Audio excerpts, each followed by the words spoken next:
Isang umaga sa Manila, linggo ng umaga, sumisilip ang unang sinag ng araw mula sa siwang ng pinto. Gisingin si Leia mula sa mahimbing niyang pagtulog. Nararamdaman pa rin niya ang pagod sa katawan. Pero ngayong araw, espesyal, isang araw na magbabalik sa kanya sa nakaraan, sa mga lumang kaibigan. Matapos ang isang linggong masalimuot na trabaho, naghahanda siya para sa reunion. Isang reunion na hindi niya sinalihan sa loob ng maraming taon. Mayroon pa kaya siyang maalala? Mayroon pa kaya nagbago? Ang mga tanong na ito ay patuloy na umiikot sa kanyang isipan. Huwag mag-alala, pumunta ka na lang, ngumiti si Claire, ang matalik na kaibigan ni Leia, upang aliwin siya nang makita itong nag-aalala. Magiging masaya ka ngayong gabi. Naglakad si Leia patungo sa salamin. Tiningnan ang sarili sa kanyang simpleng berdeng damit, ngunit may elegance na nakalinya. Inayos ang buhok at nag-isip. Ngayong araw, magiging isang bagong simula. Pero hindi niya alam na sa gabing iyon, may isang hindi inaasahang pagkikita na magbabago ng lahat. Nang dumating ang gabi, ang atmosfera sa reunion sa isang marangyang hotel ay puno ng tawanan, tunog ng mga baso, nagsasalpukan, ang mga pamilyar na mukha at ang init ng mga pagkikita. Pero may kakaibang pakiramdam. Ang mga pagbabago ng mga taon ay ramdam. Ang ilan sa mga kaibigan, may mga pamilya na at matagumpay na sa kanilang mga karera. Samantalang siya, naroroon pa rin, tahimik at may mga pangarap na hindi pa natutupad. Habang siya'y naglalakad sa paligid, isang mata ang biglang kumuha ng kanyang atensyon. Isang lalaki na nakaupo sa kabila ng mesa. May kutis siyang kayumanggi at ang mga mata, matalim, puno ng alindog. Hindi mapigilan ni Leia ang magtingin at sa mga sandaling iyon, nagtagpo ang kanilang mga mata. Kamusta? Ako si Marco. Ipinakilala niya ang sarili. May bahagyang ngiti. Naramdaman ni Leia ang kaunting kaba, pero mabilis na tumugon. Kamusta? Ako si Leia. Hindi ko yata natatandaan na nagkita na tayo noon. Ngumiti si Marco. Ang mga mata nito ay puno ng init. Walang problema. Ako ay kaibigan ni JJ. Sinabi niya sa akin na pumunta rito upang tumulong ng kaunti. Doon nagsimula ang kanilang usapan. Magaan, pero puno ng koneksyon. Hindi lang sa pisikal na itsura ni Marco, nahulog ang pansin ni Leia, kundi pati na rin sa katalinuhan at sense of humor nito. Agad nilang nahanap ang kasunduan. Nag-usap na, parang matagal na silang magkaibigan, nakalimutan ang paligid. At nang magsimulang magtapos ang kasiyahan ng gabi, habang ang mga kaibigan ni Leia ay umalis na, biglang tinanong ni Marco si Leia, Leia, hindi ka ba napapagod? Hayaan mong ihatid kita pa uwi. Tumingin si Leia sa kanya, medyo naguguluhan, ngunit komportable rin. Sige, salamat. Hindi niya alam na sa gabing iyon, hindi lang ito isang pagkikita na hindi inaasahan. Ito ay magiging simula ng isang kwento na hindi kayang ipinta ni Leia sa kanyang imahinasyon. Habang naglalakad sila, nakakaramdam si Leia ng pagkahilo. Ang amoy ng alak ay parang dumadaloy sa kanyang katawan, nagbibigay sa kanya ng magaan at malambot na pakiramdam. Uminom siya ng sobra, ngunit hindi niya makapigil. Natapos na ang reunion, ngunit ang hangin mula sa kaganapan ay patuloy na nararamdaman sa kanyang puso, lalo na matapos ang hindi inaasahang pagkikita kay Marco. Hindi lang si Marco isang estrangherong lalaki, kundi siya rin ang nagbigay kay Leia ng isang kakaibang pakiramdam, isang pakiramdam na puno ng pagkahumaling. Inihatid siya ni Marco patungo sa sasakyan na nagsabing dadalhin siya pa uwi. Ngunit sa halip na dalhin siya sa kanyang apartment, iminungkahi niyang magpahinga muna sila sa isang lugar malapit doon dahil siya ay lasing. Hindi tumutol si Leia. Nais niyang magkaroon ng kaunting tahimik na espasyo upang magpahinga at tila si Marco lamang ang tanging tao na maaari niyang pagkatiwalaan sa mga sandaling iyon. Nang makarating sila sa maliit na kwarto, tinulungan siya ni Marco na pumasok at iniupo siya sa kama. Pagod si Leia, ngunit hindi niya maiwasang mapansin si Marco. Ang pakiramdam ng pagiging malapit sa kanya, ang magaan na malasakit ni Marco, ay nagpapabilis ng kanyang puso. Hindi niya maintindihan kung bakit siya madaling pinayagan si Marco na pumasok sa kanyang pribadong mundo. Pagkatapos ng ilang sandali, habang nakahiga na si Leia sa kama, ang epekto ng alak ay nagdulot sa kanya ng kawalan ng kontrol sa kanyang sarili. Umupo si Marco sa tabi niya, tinitingnan siya ng maigi. Ayos ka lang ba? Tanong niya. Ang boses niya ay puno ng pag-aalala, ngunit may kakaibang alindog. Ngumiti si Leia ng mahina. Ang pakiramdam niya ay malabo, tila nakahalo sa mainit na hangin ng kwarto. Oh, oo, medyo pagod lang, bulong niya. Ang mga mata niya ay unti-unting napapako dahil sa antok. Ngunit hindi umalis si Marco. Halos hindi siya makalayo kay Leia habang sila ay naging mas malapit. Tila may isang hindi maipaliwanag na atraksyon sa kanilang pagitan. Parang may isang puwersa na naguugnay sa kanila. Nararamdaman ni Leia ang hininga ni Marco, na amoy ang matapang na amoy ng kanyang katawan, na hindi niya kailanman naisip na patuloy na maghuhumaling sa kanya. At pagkatapos, parang hindi na kayang pigilan pa, yumuko si Marco at hinalikan si Leia. Isang banayad na halik, ngunit puno ng apoy. Hindi kayang magtangi ni Leia. Ang pakiramdam na iyon ay napakatindi, napakatotoo. At pagkatapos, ang mga susunod na pangyayari ay naging malabo sa kanyang kalasingan. Magkasama silang nilubog sa dilim ng gabi na may magkahalong emosyon na parang hindi na matukoy kung alin ang isip at alin ang damdamin. Kinabukasan, nang magising si Leia, nararamdaman niyang umiikot ang mundo. Ang liwanag ng araw ay sumisilip sa kwarto na nagdudulot ng pananakit ng kanyang ulo. Umupo siya, tinitingnan ang paligid at napansin na hindi siya nasa kanyang apartment. Ang puso niya ay mabilis na tumibok nang maalala ang mga nangyari noong nakaraang gabi. Wala na si Marco doon, ngunit ang init ng katawan niya ay nanatili sa kama. Nararamdaman ni Leia ang isang kakaibang pakiramdam, may halong panghihinayang, ngunit hindi kayang kalimutan ang matamis na mga sandali. Tinanong niya ang sarili, bakit siya? Ang pakiramdam na ito ay hindi katulad ng anuman na naranasan niya dati. Ngunit may isang magaan na takot na nagsimula siyang maramdaman. Si Marco, wala siyang alam tungkol sa kanya, maliban sa pangalan, at isang gabi ng pagmumuni, huminga siya ng malalim, naguguluhan, at isang hindi maipaliwanag na katanungan ang umusbong sa kanyang isipan. Hindi kayang tanggihan ni Leia na pagkatapos ng gabing iyon, ang imahe ni Marco ay patuloy na nasa kanyang isipan. Sinubukan niyang itaboy ang mga iniisip na iyon, ngunit paulit-ulit silang bumabalik na nagpapasakit sa kanyang puso.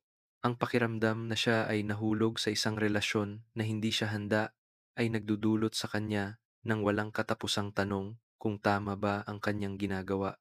Ngunit, isang bagay ang tiyak, si Marco ay hindi isang karaniwang relasyon. Alam ni Leia, mula pa sa simula, na may kakaibang bagay kay Marco, ngunit hindi niya inasahan na ang lalaking ito ay kayang magpabilis ng kanyang puso ng ganito. Isang linggo na ang lumipas mula noong gabing iyon at hindi pa rin makalabas sa isipan ni Leia ang imahe ni Marco. Kahit anong pilit niyang kalimutan ito, ang mga alaala tungkol sa kanya ay paulit-ulit na umiikot sa kanyang puso. Hindi niya maintindihan kung bakit isang maikling pagkikita ay may ganitong malalim na epekto sa kanya. Isang hapon, habang nasa opisina si Leia, nakatanggap siya ng isang hindi inaasahang mensahe mula kay Celine, isang kamag-anak na hindi niya pa nakita ng matagal. Inaanyayahan siya ni Celine na dumalo sa isang salo-salo sa bahay nila bilang pagdiriwang ng kaarawan ng ina ni Celine. Hindi naman iniisip ni Leia ito ng malalim dahil gusto niyang makipagkita sa mga kamag-anak at baka ito na rin ang pagkakataon upang malimutan ang mga kalituhan tungkol kay Marco.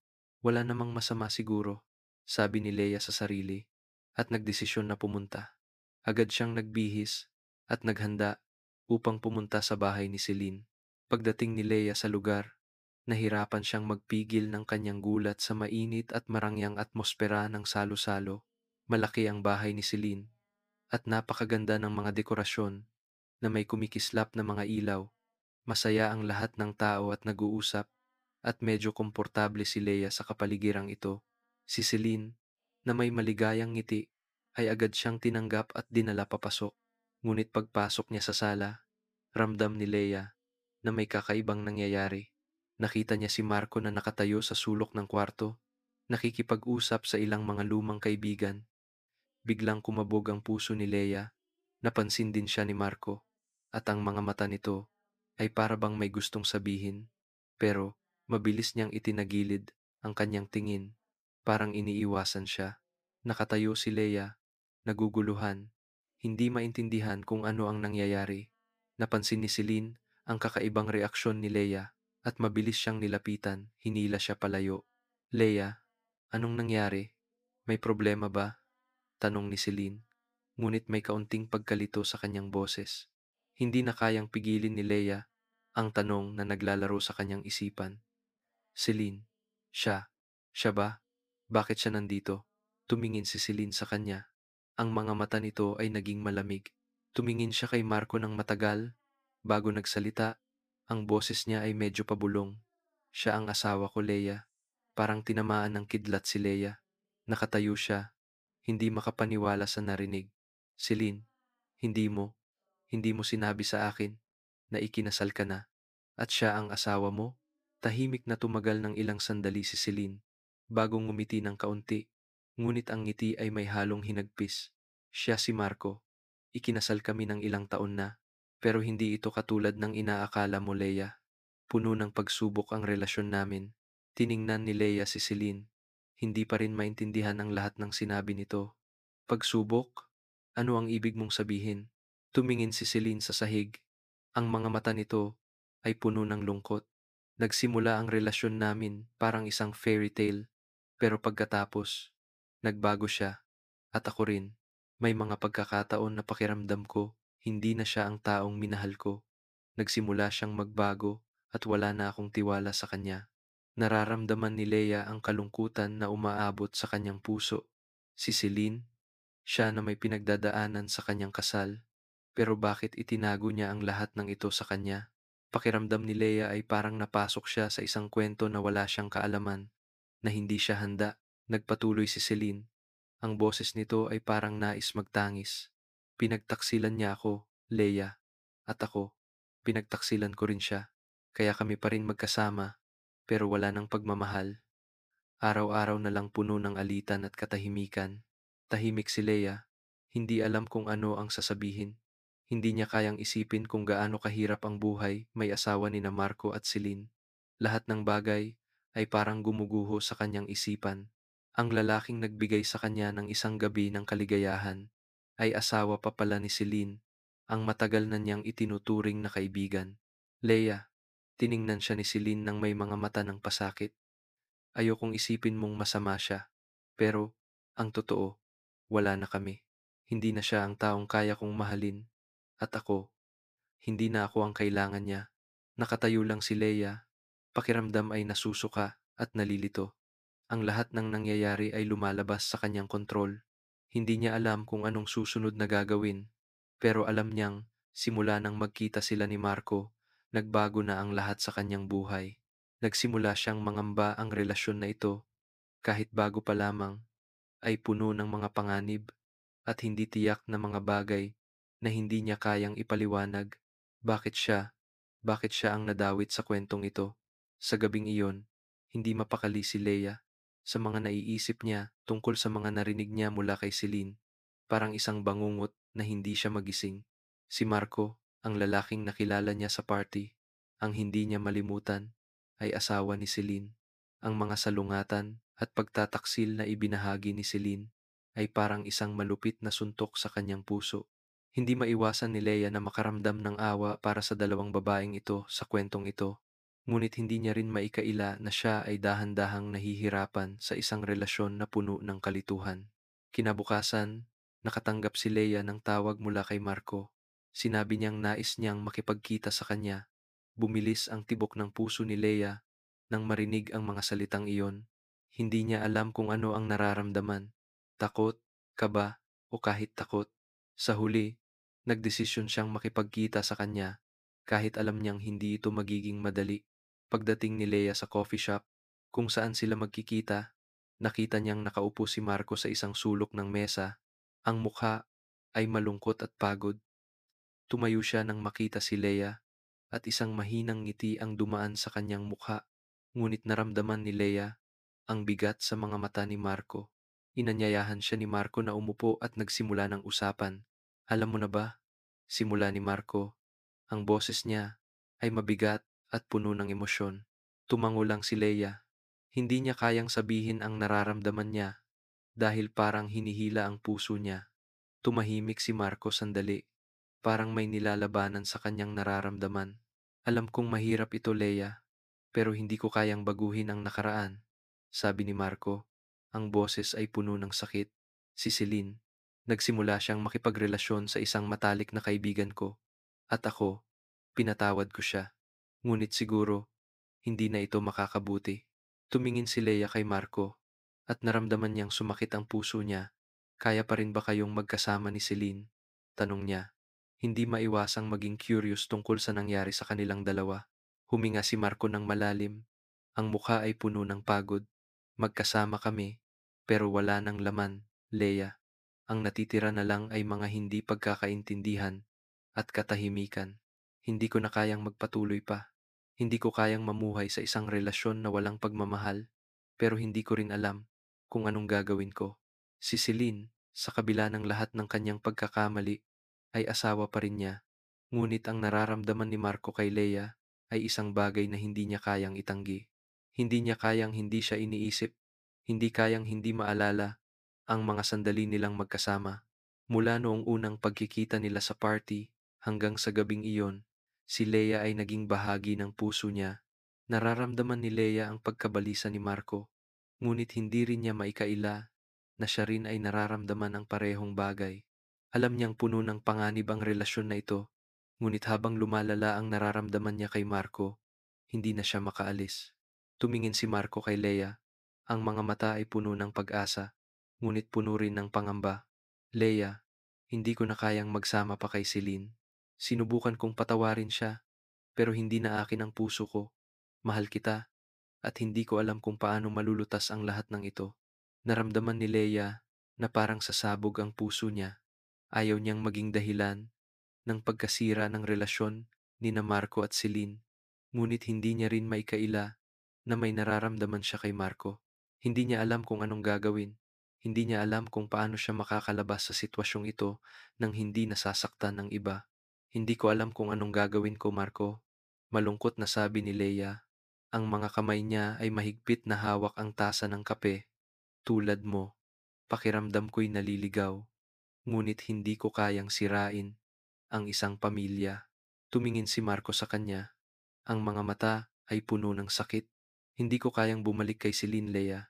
Siya ay nagtaksil sa akin. At kahit magsikap ako, tapos na ang lahat sa aming dalawa. Hindi ko kayang mabuhay ng walang katotohanan. Mahal kita, at nais kong magsimula ulit, kahit alam kong maraming pagsubok. Naramdaman ni Leia ang bigat ng mga salitang binitiwan ni Marco. Ang mga mata niyang puno ng sakit, at ang mga salita niyang puno ng pangako at panghihinayang ay kumilos sa kanyang puso. Habang siya ay nakatingin sa kanya, ang isipan ni Leia ay naglalaban-laban sa emosyon. Mahal ba niya si Marco? O naguguluhan lang siya dahil sa mga pangyayaring ito? Ang mga salitang mahal kita ay patuloy na umuukit sa kanyang isipan, ngunit hindi niya maiwasan ang mga tanong na umuusbong. Paano kung ang desisyon na ito ay magdulot ng mas maraming sakit sa lahat ng tao? Paano kung ang relasyon nila ni Marco ay nagsimula lang sa kaguluhan at hindi ito magiging tama para sa kanila? Tumagal ang ilang sandali ng katahimikan bago muling nagsalita si Leia. Ang boses ay malungkot at puno ng pag-aalala. Marco, hindi ko alam kung anong gagawin ko, sinabi ni Leia. Ang mga mata ay nagsimulang maglaho ng luha. Ang nararamdaman ko, hindi ko alam kung ito ba ay tama. Hindi ko kayang makasakit ng ibang tao. Tumingin si Marco sa kanya ng mas malalim, at unti-unting inilapit ang sarili kay Leia. Hindi ko rin alam ang sagot, Leia, pero ang alam ko, ang mga nararamdaman ko para sa iyo ay tunay. Ang mga nangyari sa atin, hindi ko kayang balewalain. Ang mga salita ni Marco ay nagbigay ng ginhawa kay Leia, ngunit siya pa rin ay naguguluhan. Lahat ng nangyayari sa kanya ay mabilis at puno ng emosyon na parang hindi na siya makahinga. Hindi niya alam kung paano magsimula o kung paano siya makakalabas mula sa kaguluhang ito. Marco, hindi ko alam kung kaya kong gawin ito, sabi ni Leia. Ang mga kamay niya ay nagsimulang magkabalisa. Pwede bang maghintay tayo? Pwede bang mag-isip muna ako ng mabuti? Tumango si Marco. Ang kanyang mga mata ay nagsasalamin ng kalungkutan at pag-unawa. Oo, Leia, kung kailangan mong mag-isip, maghintay tayo. Hindi ko pipilitin ka. Pero isa lang ang sigurado ako, Leia. Mahal kita. Ang mga salitang iyon ay nagpatuloy na tumunog sa isipan ni Leia at nagdulot ng kalituhan sa kanyang puso. Hindi alam ni Leia kung anong sasabihin. Nararamdaman niya ang tapat na pagmamahal sa mga salita ni Marco. Ngunit alam niyang hindi magiging madali ang relasyon nilang ito. Nasa harap sila ng isang desisyon kung saan bawat hakbang ay puno ng panganib at sakit. Kailangan ko ng oras, Leia, patuloy ni Marco. Ang mga mata ay puno ng determinasyon. Alam ko na hindi ito madali, ngunit nais kong malaman mo na ang puso ko ay sayo na. Tumingin si Leia sa mga mata ni Marco at sa sandaling iyon, naramdaman niyang ang buong mundo ay umiikot para sa kanilang dalawa. Alam niyang kahit gusto niya mang umatras, hindi siya makakaalis. Ang relasyon na ito, kahit puno ng kalituhan at sakit, ay patuloy na humihila sa kanya papunta kay Marco at hindi niya maikaila na mahal niya siya. Ngunit, sapat ba ang pagmamahal na ito upang malampasan ang lahat? O ito ba ay isang relasyon na hindi na matutulungan? Hindi kayang sagutin ni Leia ang tanong na iyon ngayon. Ang tanging magagawa ay magpatuloy at maghintay kung ano ang mangyayari sa hinaharap. Kinabukasan, nagising si Marco na may mabigat na pakiramdam sa kanyang dibdib. Buong gabi siyang hindi nakatulog. Ang mga iniisip tungkol kay Leia at Celine ay paulit-ulit na umiikot sa kanyang isipan. Lalo pang naging malinaw at matindi ang nararamdaman niyang pagmamahal kay Leia, ngunit sa parehong oras, naramdaman niyang kailangan niyang magdesisyon at magpatawad sa sarili. Sinubukan niyang itaguyod ang kanyang buhay may asawa kay Celine, ngunit hindi niya kayang magpatuloy na nabubuhay ng mga kasinungalingan, hindi kayang mabuhay sa isang relasyon na wala na ang pagmamahal. Nakaupo si Marco sa isang upuan sa sala. Ang mga mata niya ay malayo ang tingin. Ang lahat ng nangyari sa pagitan nila ni Celine ay naging malinaw na. Ang mga hindi malulutas na alitan, mga sugatang hindi magagaling, alam niyang oras na para magdesisyon, hindi lang para sa sarili, kundi para na rin kay Leia, ang babaeng iniibig niya. Hindi pa umuuwi si Celine mula kaninang umaga, at alam ni Marco na ang lahat ng nangyari sa pagitan nilang dalawa ay kailangang magtapos. Hindi na siya kayang magpatuloy sa ilalim ng anino ng isang kasal na matagal nang patay. Hindi niya kayang saktan si Leia, ngunit hindi rin niya kayang ipagpatuloy ang kasinungalingan kay Celine. Kailangan niyang kumilos. Sa huli, nagdesisyon siyang tawagan si Leia. Ang boses niya ay puno ng determinasyon, ngunit may kasamang kababalan. Leia, kailangan kita makita. Pwede ka bang pumunta? Pagdating ni Leia, handa na si Marco para sa isang seryosong pag-uusap. Ang mga mata niya ay puno ng determinasyon, ngunit may kaunting abala, parang may hinaharap na malaking pagsubok. Naupo si Leia sa upuan sa harap niya, ramdam ang kaba at tensyon sa kanyang puso.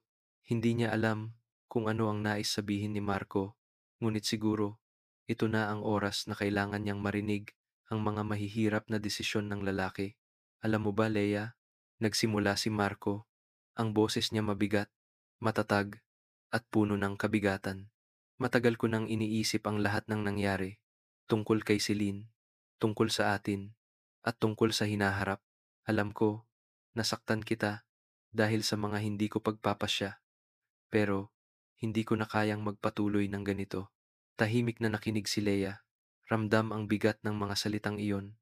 Nararamdaman niyang sinserado si Marco sa bawat titig, sa bawat pagpos ng kanyang mga salitang binibigkas. Alam niyang may kinahaharap siyang malaking desisyon at hindi niya nais na maging dahilan ng anumang kalituhan. Hindi ko na kayang bumalik kay Celine, Leia, patuloy ni Marco, ang kanyang mga mata seryoso. Hindi ko na kayang mabuhay sa isang kasal na walang pagmamahal.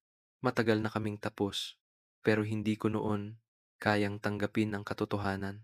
Ngayon, hindi ko na kayang magpatuloy sa kasinungalingan. Tumingin si Leia kay Marco. Ramdam niyang parang nahulog ang kanyang puso. Hindi niya inaasahan na magiging ganito kahirap. Ngunit, sa parehong oras, nararamdaman din niya ang sinseridad sa mga salitang iyon ni Marco. Hindi lang ito tungkol sa kasal ni Marco, kundi pati na rin sa kanyang desisyon na magsimula ng panibagong buhay kahit na mahirap. Nagdesisyon na ako. Nagpatuloy si Marco. Ang mga mata niya ngayon matatag, puno ng determinasyon. Iiwan ko si Celine. Gagawin ko ang mga legal na hakbang. Hindi ko na kayang mabuhay sa kanya. Hindi ko na kayang magpatuloy sa kasinungalingan. Nais kong magsimula ng bagong buhay. Kasama ka. At ang mga anak natin. Nagulat si Leia, hindi makapaniwala sa narinig. Marco, hindi ko alam kung anong sasabihin ko. Pero, ayokong maging dahilan ng pagpapalalala ng lahat. Maingat na hinawakan ni Marco ang kamay ni Leia. Ang mga mata niya puno ng malasakit. Wala kang dapat ipag-alala tungkol doon. Sabi ni Marco, malumanay. Gagawin ko ang tama. Poprotektahan kita. Ang mga anak natin. Hindi kita pababayaan. Ramdam ni Leia ang matinding emosyon na bumabalot sa kanya, pero hindi niya maipagkaila ang takot na nararamdaman.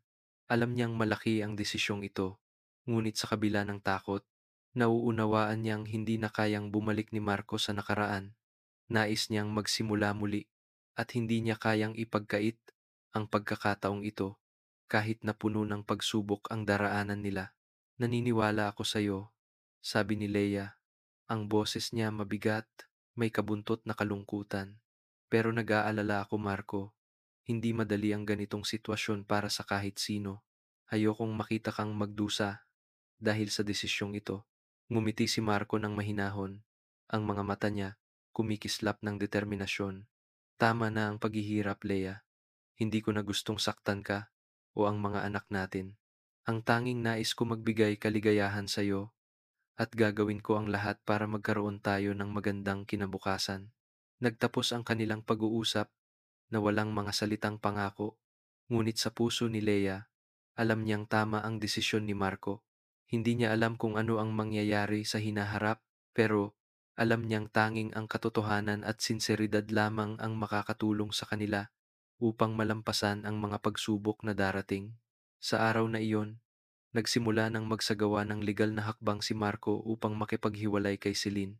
At sa puso niya, bagamat may mga alalahanin, alam niyang ginagawa niya ang tama para kay Leia at para sa kanilang kinabukasan. Nagsimula ng bagong yugto ang buhay ni na Leia at Marco. Matapos ang desisyon ni Marco, iniwan nila ang nakaraan, tinanggal ang lahat ng mga alalahanin tungkol kay Celine, at nagsimulang magtayo ng isang bagong pamilya. Bawat araw na lumilipas, patuloy nilang pinagbubuti ang kanilang buhay para sa isa't isa, kahit na ang daan sa harap nila ay puno pa rin ng maraming pagsubok. Si Marco, mula sa pagiging isang lalaking naliligaw sa isang kasal na walang pagmamahal, ay naging matibay na haligi ng pamilya. Masigasig siyang nagtatrabaho, hindi lamang para sa pang-araw-araw na buhay, kundi upang tiyakin na si Leia at ang anak sa kanyang sinapupunan ay hindi maghihirap. Tuwing umaga, siya ang unang magising, naghahanda ng agahan para sa kanilang dalawa, at pagkatapos ay sumusuong sa trabaho na may seryoso at masigasig na saloobin. Si Leia naman ay unti-unting nasanay sa kanilang bagong buhay.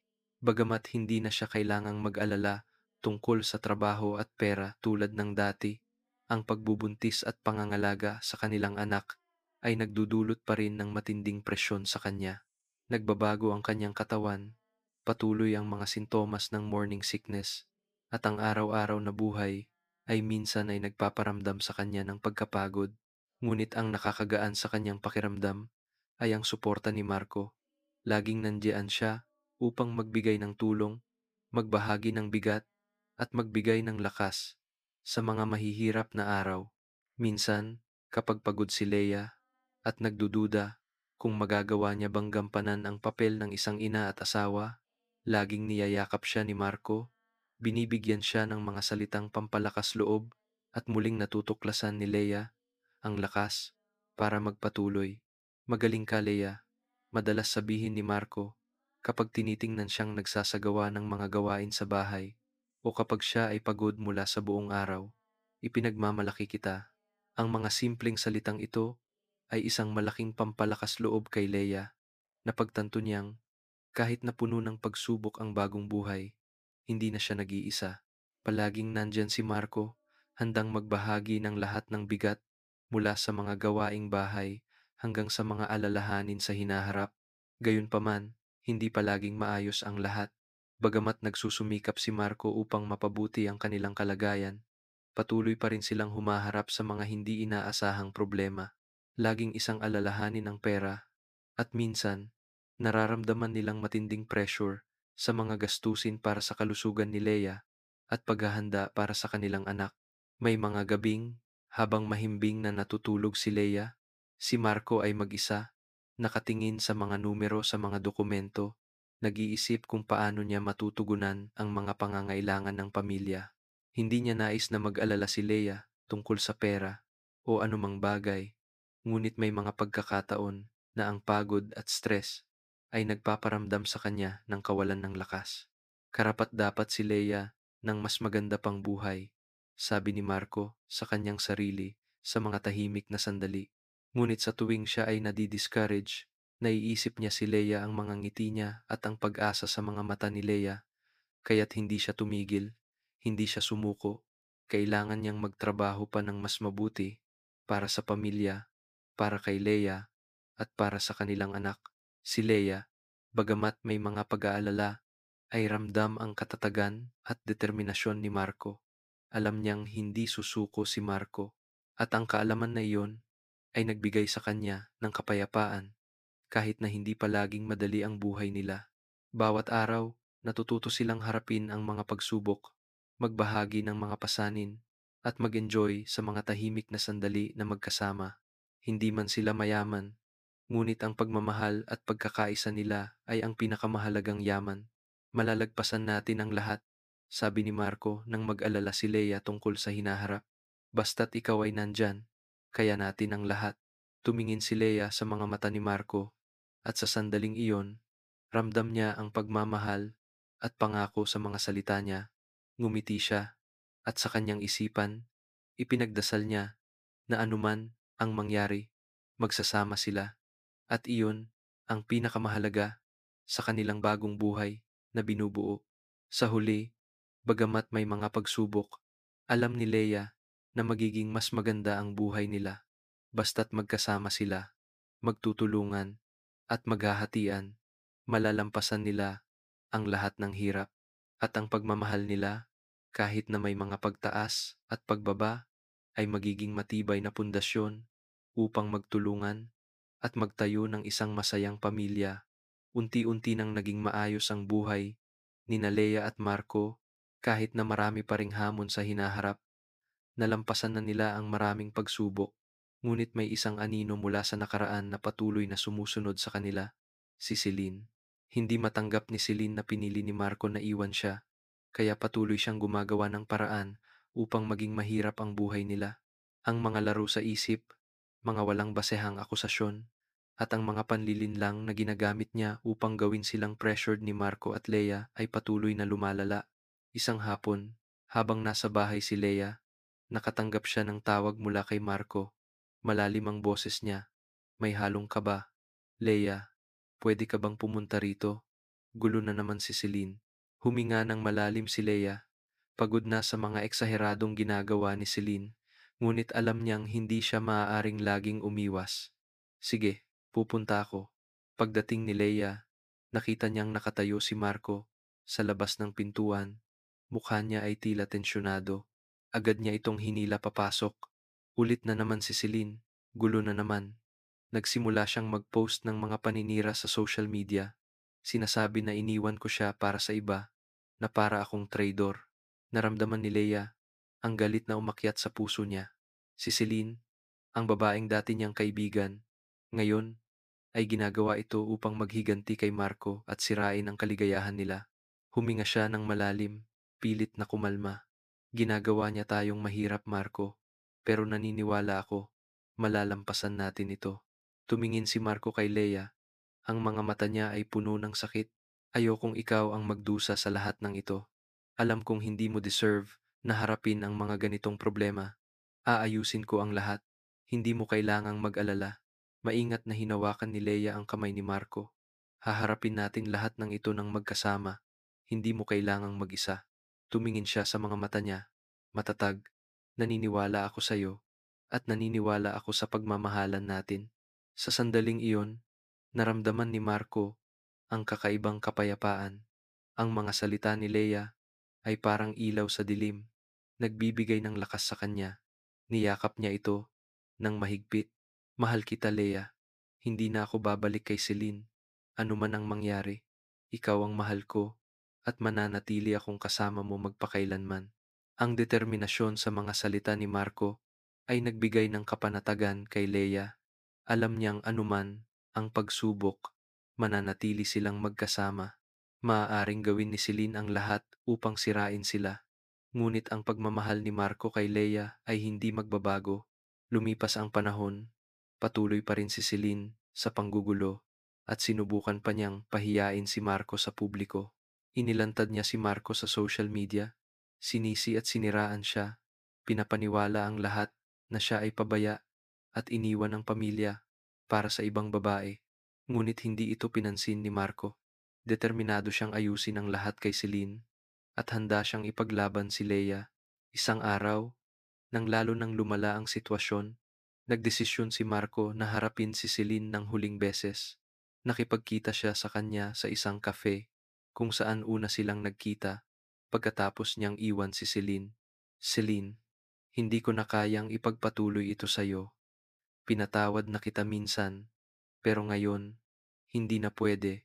Mahal ko si Leia at hindi na natin kayang mabuhay sa anino ng nakaraan, sabi ni Marco, matatag at determinado. Tumingin si Celine sa kanya. Namumula ang mga mata sa galit. Mahal mo siya? Mahal mo siya? At iniwan mo ako? Pinagtiisan ko ang lahat para sa'yo. At ganito mo ako tinatrato? Sigaw niya. Puno ng galit ang mukha. Hindi na sumagot si Marco. Malamig lang niyang tiningnan si Celine. Huwag mong gawing mas masama ang lahat. Tapos na tayo. Ang mga salita ni Marco ay malinaw na pahayag at walang makakapagpabulag sa determinasyon niya. Wala nang masabi si Celine. Nakatayo lang siya, nanginginig sa galit, ngunit hindi na ito pinansin ni Marco. Pinili na niya si Leia at gagawin niya ang lahat para protektahan ang kanilang relasyon. Pagbalik ni Marco kay Leia, nakita niyang nakangiti siya ng mahinahon habang naghihintay. Hindi na niya tinanong kung ano ang ginawa niya. Simpleng lumapit siya at niyakap siya. Naniniwala ako sa'yo, bulong ni Leia. Malalampasan natin lahat. Niikot ng mas mahigpit si Marco. Tahimik. Si Leia ang mahal niya, ang taong handa niyang protektahan habang buhay. Anuman ang mga pagsubok, anuman ang kahirapan, hindi na siya babalik sa nakaraan. Nasa kanya si Leia at iyon ang pinakamahalaga. Sa wakas, tila humupa na ang lahat. Hindi nagulo si Celine at nagsimula sina Marco at Leia ng bagong buhay, mapayapa at masaya. Nalampasan na nila ang huling pagsubok at ngayon, tanging ang hinaharap na puno ng pagmamahal at pangako ang kanilang pinagtutuunan ng pansin. Nang magpatuloy ang buhay ni na Marco at Leia, unti-unti nilang natutunan kung paano magsimula muli.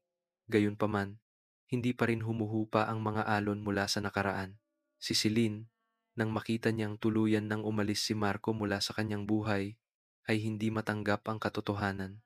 Hindi niya kayang harapin ang pagkawala ni Marco, ang lalaking akala niya ay magiging sa kanya magpakailanman. Ngunit, pagkatapos ng lahat ng nangyari, hindi siya makapagbitaw ng madali. Patuloy na sinubukan ni Celine na panatilihin ang mga bagay na akala niya ay kanya. Hindi niya matanggap na si Marco ay maaaring magpatuloy sa kaligayahan sa piling ni Leia, kaya't nagsimula siyang gumawa ng mga hakbang na mas radikal upang gawing mahirap ang lahat para sa kanila.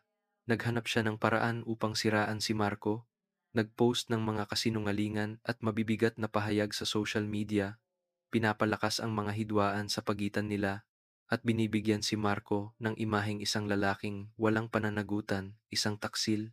Bagamat ang mga pahayag ni Celine ay puno ng galit at hindi makatwiran, Hindi maikakaila na nagtagumpay siya sa pagpasimula ng isang alon ng kritisismo laban kay Marco. Ang mga dating kaibigan ni Celine ay nagsimulang mag-usap at maghinala na nagdulot ng pagod at lungkot kay Leia. Ngunit hindi kayang itago ang katotohanan magpakailanman. Sa halip na hayaan lang na lumipas ito ng tahimik, nagdesisyon si Marco na ilahad ang lahat. Hindi niya kayang hayaan si Celine at ang mga kasinungalingan nito na patuloy na manakit kay Leia at sa kanyang pamilya. Naglabas siya ng pahayag sa mga social media, inilatag ang kanilang kwento at ipinaliwanag ang lahat ng malinaw. Sa kanyang post, sumulat si Marco, "Hindi ko kayang mabuhay sa kasinungalingan. Matagal nang hindi kami nagmamahalan ni Celine. Siya ay nagtaksil sa akin at pinatawad ko siya. Ngunit hindi pwedeng pilitin ang pagmamahal. Si Celine ay isang tao na minahal ko noon, ngunit ngayon, ang aking puso ay kay Leia. Nagtapos na ang relasyon namin, at sana ay maunawaan ng lahat na ginawa ko ito para sa aking kaligayahan at para sa pamilya ko." Agad na nagkaroon ng epekto ang mga salita ni Marco sa komunidad. Nagsimula ang mga tao na tingnan ang ginawa ni Celine sa ibang pananaw. Ang katotohanan ay nahayag at ang lahat ng mata ay nakatingin kay Celine na hindi na kayang itanggi ang kanyang mga pagkakamali. Hindi na niya kayang magtago o baguhin ang pananaw ng mga tao. Si Celine, nang makita ang walang tigil na mga pagbatikos, ay naramdaman ang kalungkutan at pagkatalo. Akala niya kaya niyang gawin ang lahat upang mapanatili si Marco. Ngunit ngayon, ang natamo niyang resulta ay ang paglisan ng mga tao mula sa kanyang buhay.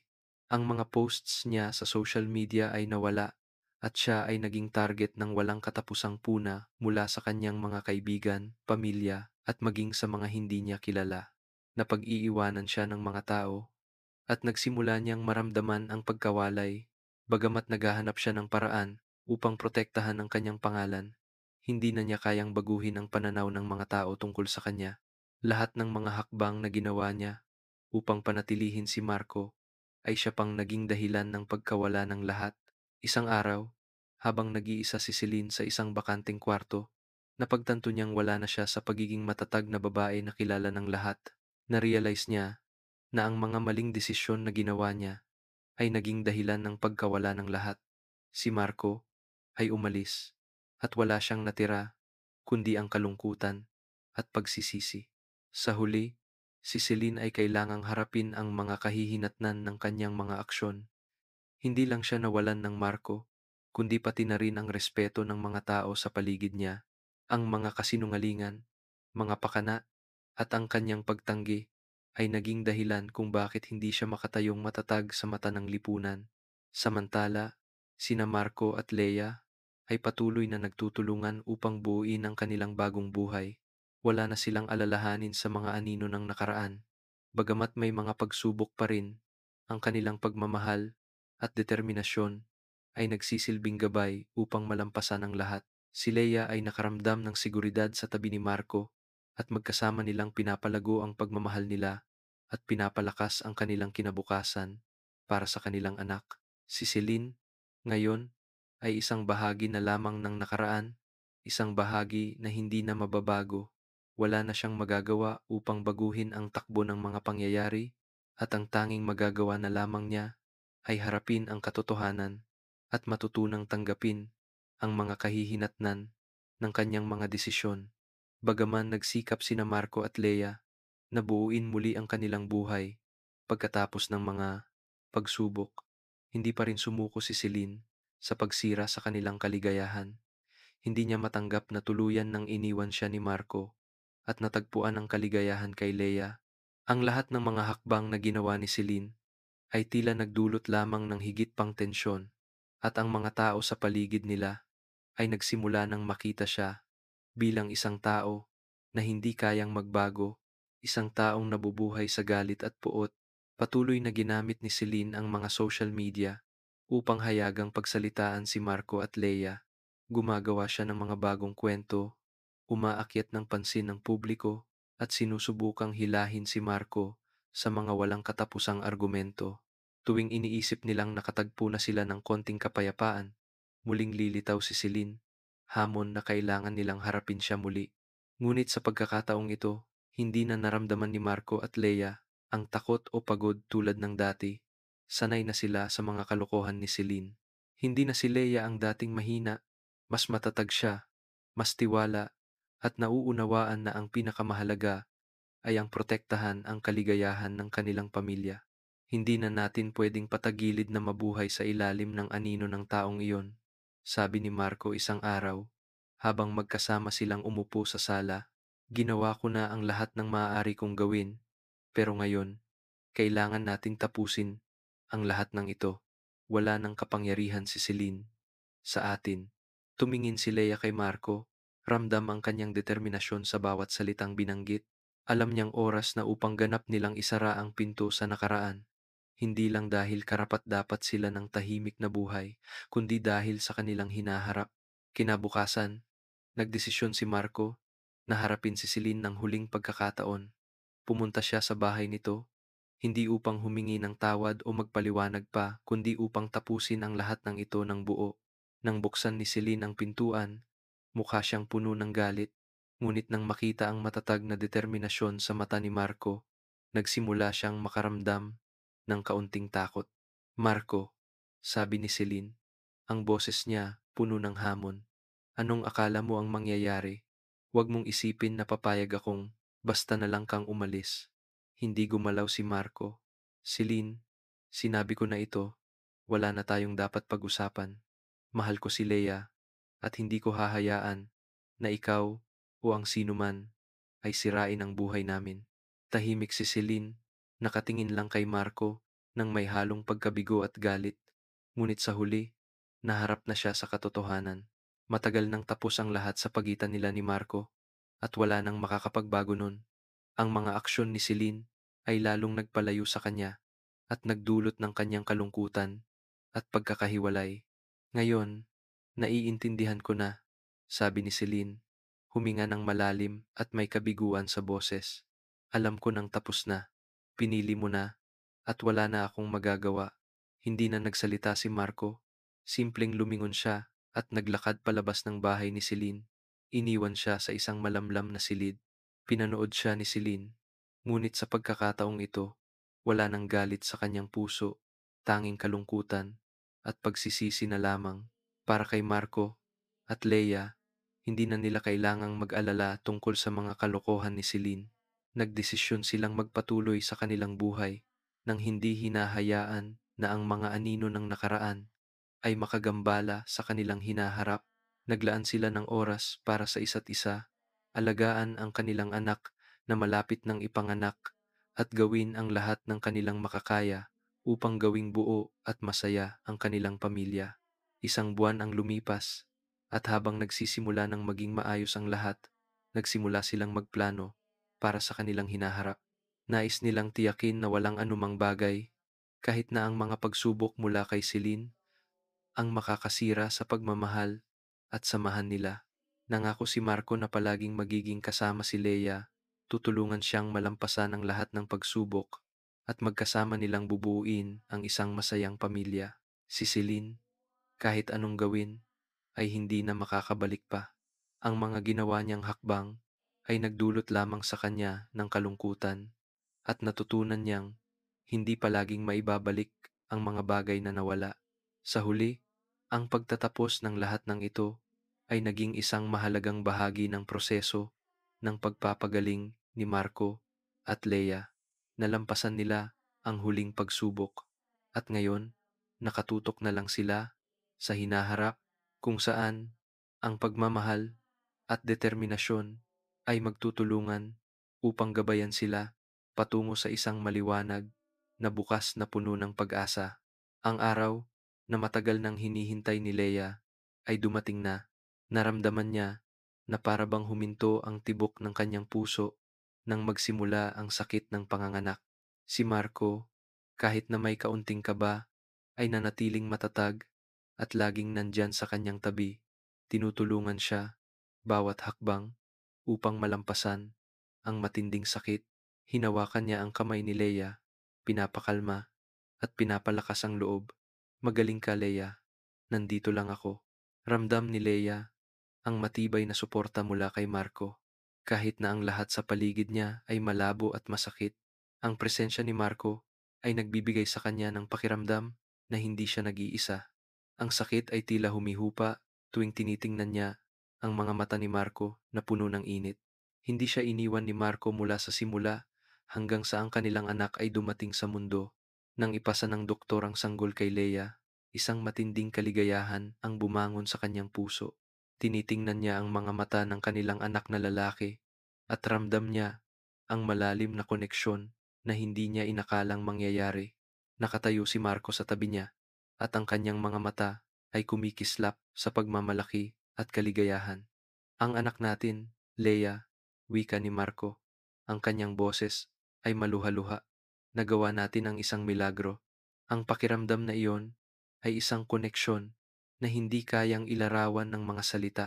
Pagkatapos ng lahat ng pagsubok, mayroon na silang isang buong pamilya.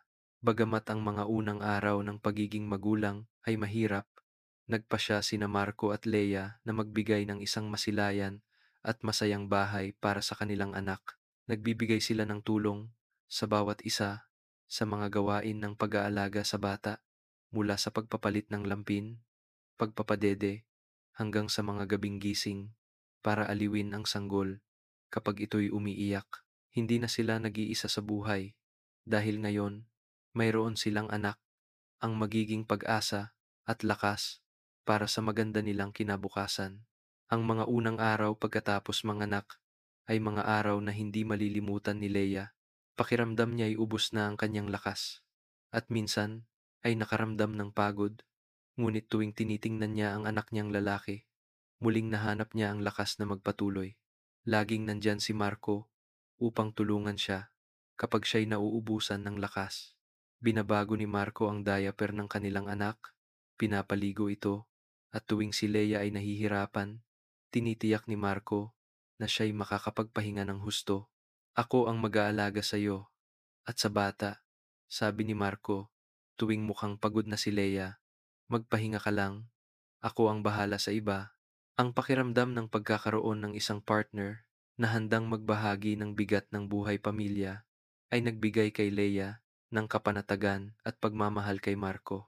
Kahit na may mga pagsubok sila sa pinansyal at mga alalahanin para sa hinaharap, ngayon, mayroon silang malinaw na layunin, ang magbigay ng magandang kinabukasan para sa kanilang anak. Tumingin si Leia sa anak nilang lalaki na natutulog na mahimbing at nagsabi, "Gagawin natin ang lahat upang mabigyan siya ng maginhawang buhay." Ang kanyang boses ay puno ng determinasyon. Niyakap ni Marco si Leia at sabay silang tumingin sa kanilang anak. "Malalagpasan natin ang lahat ng pagsubok. Mahal kita at magtataguyod tayo ng magandang buhay para sa ating pamilya." At sa ganitong paraan, nagsimula sila ng isang bagong buhay kung saan ang anak nila ang nagiging lakas at pag-asa sa kanilang kinabukasan. Kahit na may mga pagsubok na darating, alam nila na basta't magkasama sila at ang kanilang pagmamahal at tapang ay hindi mawawala, malalampasan nila ang lahat. Ang kanilang pagmamahal ay naging matibay na pundasyon para sa isang masayang pamilya, puno ng tawa at kaligayahan.